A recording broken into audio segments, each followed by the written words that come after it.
Watching the Chicago Bears All-22 film against the New York Giants is frustrating because you look at this offense and the plays are there. So on the show today, we're going to go through and find when things didn't work, how much of it was on Fields not seeing it or leaving the pocket too early, and how much was on the offensive line not being able to hold up to give him just the amount of time he needs to make the play. You are Locked On Bears, your daily Chicago Bears podcast. Part of the Locked On Podcast Network, your team every day.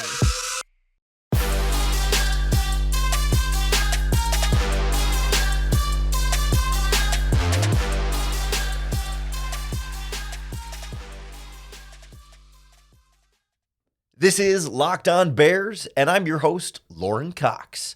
I'm here to bring you your daily, in-depth Chicago Bears news and analysis. You can follow me on Twitter at CoxSports1. You can follow the podcast on Twitter at Locked On Bears. You can like Locked On Bears on Facebook. Join the Locked On Bears Facebook group for even more Bears talk.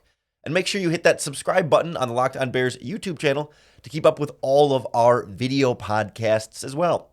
Thanks for making the Locked On Bears podcast your first listen today, and hopefully every single day. On the show today, we're going through the All-22 film, what we learned from rewatching both the offense and the defense. We'll get to them later on in the podcast, against the New York Giants. We'll kind of settle some of the questions about, okay, how much of this was the offensive line, pass protection breaking down and limiting what Justin Fields could do? How much of this was Fields not seeing receivers when they get open, or maybe leaving the pocket too soon when he thought there might be pressure, but there wasn't? There was a good amount of both, but we'll kind of get a better sense of when and where and how we saw both of those things happen in this game, what we can take away from those things happening, and what we need to see improve in both fronts moving forward. Then we'll get to some of the things we saw from this Bears defense as well, including how ridiculous Eddie Jackson's interception was and some of the other concerns that we saw in this game and some of the other things they can build on that side of the ball as well. But for me, the focus is all about Justin Fields versus the offensive line, because he was under pressure on 51% of his dropbacks, according to Pro Football Focus. But not all pressure is purely the offensive line's fault, that sometimes if he leaves the pocket too early, he can sort of put himself under pressure, or sometimes he has plenty of time in the pocket to normally deliver a throw, and then the offensive line gets beat after 4 seconds, and it's not really the offensive line's fault because the ball needs to be out in a reasonable amount of time before you would blame the offensive line for being at fault. And so that was kind of the context I was going through a lot of this Bears passing game with, is like, are there receivers open? Does Fields have the time to get the ball there? You know, is the offensive line giving him the time? Is he not seeing it? What is happening on these plays that aren't working? And it stood out to me early on in this game that more so through the first few drives, I found it to be a little bit more on Fields than the offensive line. But then once you got into the second quarter, it got to be more on the offensive line than Fields. And I thought even by the second half, the Bears adjusted a bit to where there were less plays in general that I felt like were being disrupted one way or another based on either one, that things were functioning a little bit more properly in terms of like protection and eyes, and that, you know, when things weren't working, there were other issues going on, a drop pass here and there, and some just good defense was also a factor in some of that situations. But like, you know, early on in the game, there were a couple of plays where Fields is scrambling too quickly, where he has time to throw, but maybe the timing is a little bit off in the progression, and then he ends up scrambling outside of the pocket, and the play hasn't really broken down yet. And he's able to do good things on a lot of those scrambles and give you sometimes first down runs. And so you don't want to hamstring that and say, hey, no, don't run. But there are just those plays where it feels like there are open receivers in the passing game, and that if he sticks into the pocket and keeps going through his progressions, or go back through the progressions, or check in again, or just, you know, process the play a little bit quicker, there's something there that could be completed, or at least there's an open receiver to throw to through the air that could be a potential completion that doesn't expose him to a hit and functions more how you want an NFL offense to function, with passing and rushing, and not just relying on Fields to scramble. You know, there was a couple of those plays where it's designed rollouts, and he gets some pressure, and he ends up just tucking the ball and running. But if he gets around the pressure and keeps his eyes downfield, because we saw he got around the pressure to scramble past the line of scrimmage, but he at that point he just flips into runner mode.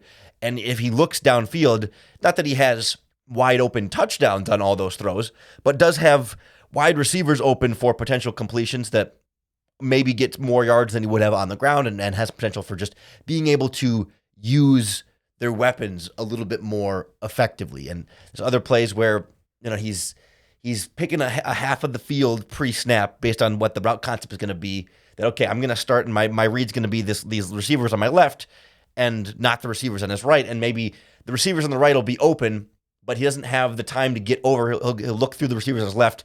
They're covered. And then he'll scramble from there. And it's like, well, he did have some time to stay in the pocket and look and turn right maybe, and maybe make a better decision on which half to read first pre-snap. But also I think the Bears could do more of calling more pure progression plays where he's not picking half, because it seemed like on a lot of the plays where he's picking a half of field to read, for whatever reason, it's not even necessarily that he made the wrong decision pre-snap, because you just don't know pre-snap, is your receiver going to get open or not? And it just seemed like, whether it's luck or otherwise, he tended to pick halves that weren't always getting open, and there would be receivers getting open in other halves. I don't think that itself was overwhelmingly what held the Bears offense back, but as I was looking through, I tallied it up. I mean, I didn't actually count them, but I marked each passing play based on whether or not it felt like Fields left the pocket too early, or more so Fields had an open receiver that he could have thrown to, but either decided to scramble or left the pocket too early and didn't get those throws. And I saw, let's see, 1, 2, 3, 4, 5, 6 on Fields in the first half. That 6 throws where, boy, it felt like he could have maybe had something there and opted to either scramble or ended up taking a sack, or either the pocket was clean and he scrambled anyway, or he's scrambling but could get something downfield if he kept his eyes downfield and didn't throw, or didn't just turn into a pure runner. And there were 5, as I get to right before the end of the half, 5 that were on the offensive line where it's like he's sacked, he's hit, the pressure is too quick for him to be able to get a play. So 6 to 5's, a little bit more on Fields in the first half than the offensive line, but not like drastically over one or the other. And then the second half, I think I had 2 bad offensive line plays and 1 field play where he scrambled and kind of threw the ball away despite not having pressure in the pocket and seeming to have a receiver open. And then there were 2 plays where the Bears had really quick pressure on Fields and he just had nowhere to go with the ball. And I think he scrambled and got a couple on one and had to throw it away on another. Plus, I think there was a sack or 2 in there as well that were just sacks on the play. But some of those sacks didn't have receivers open either, so it wasn't like the offensive line was purely ruining the entire play. So some sort of back and forth there in both sides to blame in a game like this. Plus, though, there were also some really great throws from Justin Fields. There were plays in the passing game that I felt like he needed to do better in terms of seeing and throwing, but there were also plays where he made some nice reads, some nice throws, and showed some real progress at times in this game. We'll go through some of the good from Fields, what we should take away from what he did and didn't do in this game, and where we do need to keep seeing more improvement next on Locked On Bears. Our next partner has a product I use literally every single day, and I started taking AG1 because it's like a multivitamin I get to drink, but it's loaded up with so much more than a regular multivitamin I might take at the store. Athletic Greens' AG1 has 75 high-quality vitamins, minerals, whole food sourced superfoods, probiotics, and adaptogens to help you start your day right. I love taking it like first thing in the morning, even before I eat breakfast, because I feel like that's how it absorbs the most quickly into the lining of your stomach and gets into your system, and it just is a great way to start the day. And it really fills in the gaps, I think, of what I'm missing from my regular diet. I'm not always eating as many vegetables and fruits as I should, I'm sure, over the course of the week. And AG1 really gives me that extra boost of feeling like I'm checking all the boxes and living as healthy as I possibly can. It's time to reclaim your health and arm your immune system with convenient daily nutrition from AG1. It's just 1 scoop in a cup of water every single day. That's it. Super easy, and it tastes good. To make it easy, Athletic Greens is going to give you a free 1-year supply of immune-supporting vitamin D and 5 free travel packs with your first purchase. All you have to do is visit athleticgreens.com/NFL Network. That's athleticgreens.com/NFL Network to take ownership over your health and pick up the ultimate daily nutritional insurance.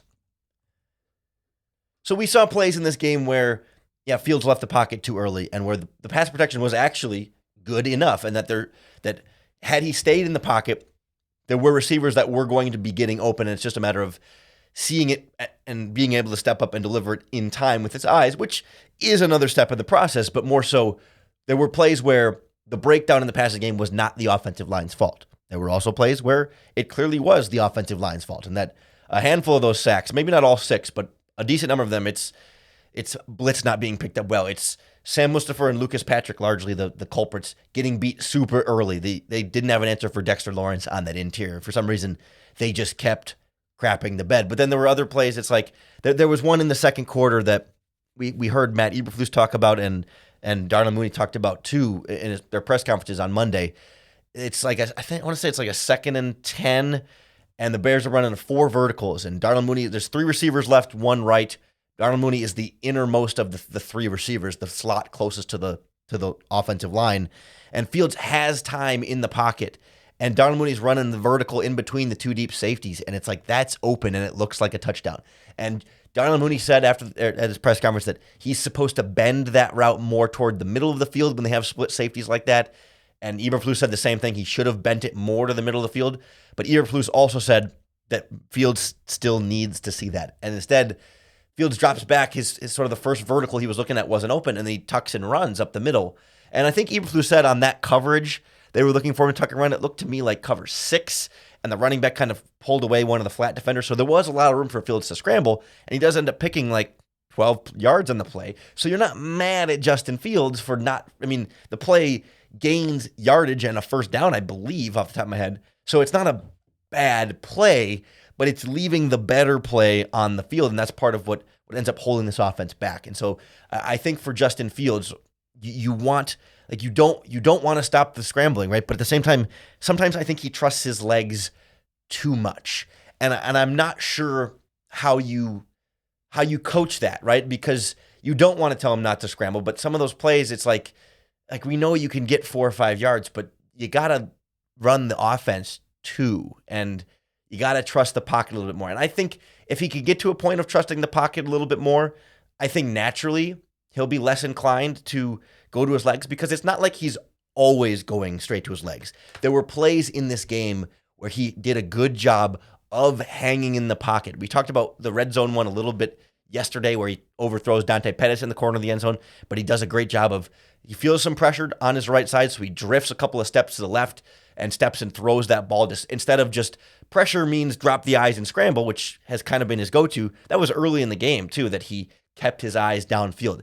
And even the play later on where I think it was still in the first half. I don't remember if it was first or second quarter. I think it was end of the first quarter where Fields was hit as he was throwing and fumbled the ball forward, but his arm was not in forward motion. I thought that was another good play where, it's not a good play, but it's another good pocket presence where pressure's coming from the right and he steps to his left to try for a little bit of extra time instead of just dropping the eyes and scrambling, because he had an open receiver. They're running mesh crossing routes underneath. Darnell Mooney essentially sets a pick, like a screen in basketball for Equanimous St. Brown, and Mooney got lit up. He ran into the cornerback and got lit up and was on the ground a little bit longer. I was worried that he was hurt when you watched him on that play, but Sam Mustipher gets beat right away with pressure up the middle. They blitzed once. It was 5-man rush on 5 guys in pass protection, and the Bears couldn't hold that line for very long at all. A mesh crossing route is supposed to be a fairly quick concept, and the pressure got to Fields just early enough. Just in the nick of time, because he's literally loading up to throw the ball and gets it about here. Gets it about shoulder height when he's hit and it pops out. So I get yes, he needs to get rid of it a half second quicker, but I'm glad he didn't fully scramble on the play. I'm not saying it was a good play by Fields, because anytime you fumble and lose the ball, but I think it was progress in pocket presence. We're seeing those moments of hey, you can stay in the pocket even when things are breaking down and still deliver a pass there, and if you could just give it that extra half second, the route will be there. He's doing it, and he's doing it more often. Now, there's still too many plays that he is scrambling too early, but I think we're seeing him hone in a little bit more on that balance there, and it's what we need to continue to see more of from him is trusting his eyes and not overly trusting his legs, knowing that your legs can bail you out when it's hit the fan. You gotta just scramble. And there were some of those scrambles in this game where he's scrambling, like it's a rollout, and the Giants read it and have a pressure right in his face right away, and he just has to keep running and scramble around it because nothing's open and there's a defender in his face. Like, he has done good scrambles. Not all Justin Fields' scrambles out of the pockets are too early or bad decisions to scramble, because there was quick pressure in this game. And so, like, that's part of it too, right? When you're sacked 6 times and you're under pressure 50% of the time, no, you're not surprised when he's going to just trust his legs and scramble a little more often. But I think, in theory, if you can eventually give him better pass protection and that he can learn to trust a little bit more, then maybe you have fewer of those types of scramble situations where he's too quick to scramble. Now, Cody Whitehair is going to be out a while, so it's probably going to be Lucas Patrick at left guard and Sam Mustipher at center for the foreseeable future. That's not a great way to build trust in your offensive line when those two were clearly your two worst pass protecting offensive linemen in this game. That pressure up the middle makes it a lot harder on Justin Fields. Personally, I would like to see the veteran Michael Schofield placed at left guard and put Lucas Patrick back at center and see if Patrick can be a better center than left guard, because he was not a great left guard. But Mustipher's not been a great center either. So maybe if Patrick's a slightly better center and Michael Schofield's hopefully a much better left guard than what we saw from Lucas Patrick at left guard that game, maybe you get something a little better up front, and just over time, those young guys maybe can start to get a little bit better and build some of that more experience. I thought Larry Borum wasn't terrible, and Braxton Jones wasn't awful either. The bigger issue were the two interior guys. I think you can get by with the two guys you had at tackle if the interior is not so terrible. But there was a lot of rough in that game. But there were also some really nice throws from Fields, finding Mooney in the hole in some zones. There was a play where the Giants dropped 8 into coverage and did a 3-man rush, and Fields had all day, and he found Mooney pretty wide open, and it was a good read and a good find for a nice first down. And it kind of shows you, like, okay, yeah, when he does have pass protection, like, he can read a coverage, and the Bears receivers can get open. It's just a matter of having those things all happen on the same play, and the Bears haven't been able to really check the boxes of good pass protection, good read by Fields, not leaving the pocket too soon, and receivers are getting open. There's a lot of moving parts that have to happen at the same time. The Bears haven't been able to do it consistently, but we're seeing that seem to happen more against the Giants than it had in the first 3 weeks of the season. That's progress forward for Fields. At times, it felt like progress backwards, which would not be progress. It would be regression, I guess, for this Bears defense. There were moments of some really nice plays, and certainly they bailed out the offense a couple of times in there, but it's a rough first half. And we'll kind of go through some of the notables of the good and the bad that we saw from this Bears defense on that All-22 film next on Locked On Bears. This episode of Locked On Bears is brought to you by our friends at BetOnline, the number one source for your football betting this season. I put some bets down on Bears Giants. I had bet on a Bears margin of victory of 1 to 6 points because it was better odds than the money line straight up, and I thought the Bears would win by less than a touchdown.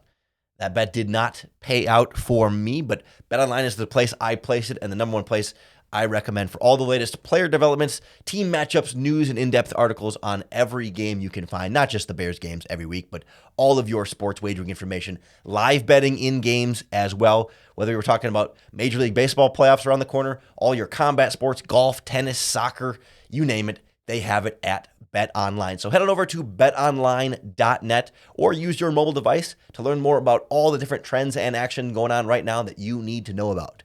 BetOnline, where the game starts. Watching this Bears defense, it started for me with play action and how rough that was in the first half, watching them bite so hard. And to me, the problem is not so much that they're biting, like they're taking too many steps forward, but the problem is how long it took them to locate where the football was. And I don't know that anyone, certainly, I mean, obviously the defensive line is doing similar things either way, so we're not really talking about them. But as far as the back seven goes, I'm not sure that anyone was immune from it. Like no one was perfect on not biting on play action. I would say like your outside cornerbacks, Kyler Gordon and Kindle Vildor and sometimes Jalen Jones when they had nickel package, like a lot of times the outside cornerbacks are covering the receivers either way, and there's not as much for them to bite on. But whether it was Roquan Smith, Nick Morrow, Joe Thomas, Jaquan Brisker, Kyler Gordon when he was in the slot, and then even Eddie Jackson bit really. There was one completion that he gave up where he let a receiver like go by him, and he steps down towards the run and is like looking to find the ball as a receiver is running by him, and it's not until the receiver is like fully past him that he then turns and runs, and it's just like I do get that it can be hard to locate where the ball is, but when you see when you're the deep safety and you see a receiver running past you, right? If they're running to block you, then you might think it's a run, but when he's choosing to go by you, it should be an instinctual. You shouldn't even have to think. You should just react to pass and turn and run. And I thought of the linebackers and safeties, Jackson was probably the most disciplined in terms of reading play action versus not, but even he did get burned in the game. Brisker had a couple of those plays where it's like he looked lost. Like he stepped down and is like the last person on the defense to figure out that the quarterback still has the ball. I was a little concerned on a few of those plays. He made some other nice plays, stepping up and making some tackles in there. So it's not like, 5-alarm fire disaster Jaquan Brisker or anything, but just, it was rough. And I do understand, like, game plan was probably shut down Saquon Barkley as best you can, collapse in on those running plays, and make Daniel Jones beat you with his arm. The problem was the Bears weren't ready for how many rollouts and the types of rollouts they were running with Daniel Jones, and he beat them with his legs. And that was a good game plan and well coached by the Giants, and maybe not super well coached by the Bears, but they made some halftime adjustments and certainly got better at it as the game went on. I don't want to throw Eddie Jackson under the bus on that one play that stood out to me where he crossed the guy in the face, and not also mention the interception that he had. I really feel like he had no business picking off that pass from Tyrod Taylor, because he's in the very middle of the field as the single deep safety, and it's one-on-one coverage on the outside when Tyrod loads up and throws that ball deep. But I will say, like, Jackson started breaking on that pass before Tyrod started his full windup. Like when Tyrod's dropping back on that play, like he's looking middle of the field at the safety to read, one high, two high, and what the coverage is going to be based on that. And it's like the second his eyes, like it's almost like Jackson is turning and running as Tyrod Taylor's eyes move. It's like he knew that Tyrod was going to go there, right as Tyrod determined he was going to go there, because both receivers were going vertical on the outsides, and Jackson's in the middle of the field, so he's got to sort of pick a side. And I don't know if he's just guessing based on tendencies or if something else clued him in, but like he breaks on that pass way faster than a person should be able to process. Like he knew where the ball was going to go, and then he gets there and gets underneath it for the interception, and he covered a lot of ground. It was not a perfect ball from Tyrod Taylor. It was maybe slightly underthrown and maybe slightly a little bit too far leading the receiver inside, but it's still a heck of an interception by Eddie Jackson.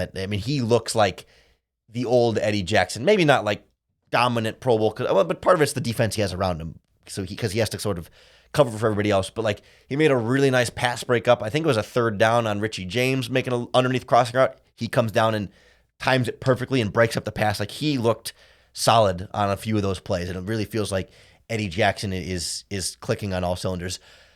Growing more and more concerned about Kyler Gordon, though.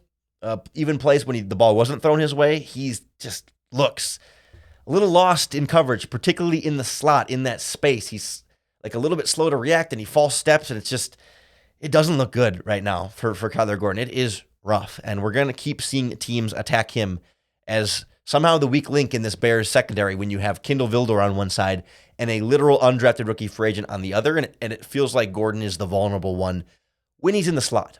I feel like he looks better when he's on the outside, and I would prefer to put him on the outside full time, but you really don't have, your other slot option would be Jalen Jones, who's on the outside. You sort of would pick your poison between those two, unless you want to try Josh Blackwell, but really wish you had Thomas Graham right now.